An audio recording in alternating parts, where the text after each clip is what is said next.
Right, so generally speaking, the setup was pretty good. We've got some nice angles there with the spine. Yeah. Just a reminder with that grip, okay, sometimes it does creep a little bit round, so your left wrist joint needs to be a bit more on top there. You can sort of see these sort of two knuckles there of that left, and that's going to make it a lot easier for you to hinge the wrist as you go back. If you watch this left-hand movement now as you go back, it's more of a lifting with the body, as you can see here now.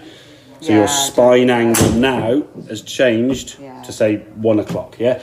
And as a result of that, right heel starting to lift. So when you come back to the golf ball now, you almost got to try to drop down in the ground. If you do that with your right heel kind of coming up and you're doing this, what are your arms going to do? They're always going to come in this sort of collapsed, sort of tucked up look.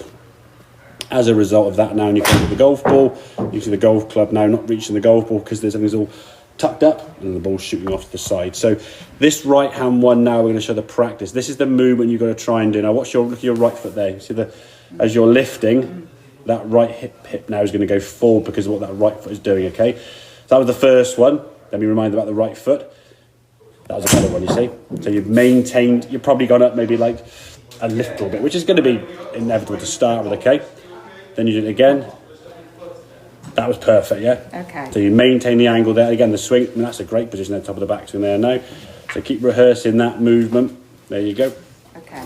Over and over again. Just the shoulders there need to tip a little bit. You can also get just a little bit that way. Just think your left shoulder is going to be a little bit higher than your right because your left hand's on the club. Slightly higher than the right hand, yeah? Swing the top of the backswing. Okay, mate.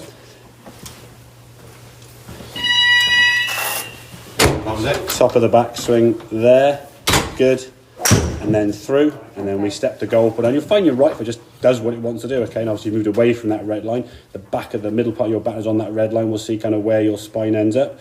Not bad. It rose up a smidgen, but generally speaking, we're staying underneath that line, not by keeping our head down, but swinging our body in a different position. So if you're practicing at home, we go back to the start here now when you're doing that. If you had that club across your shoulders, yeah?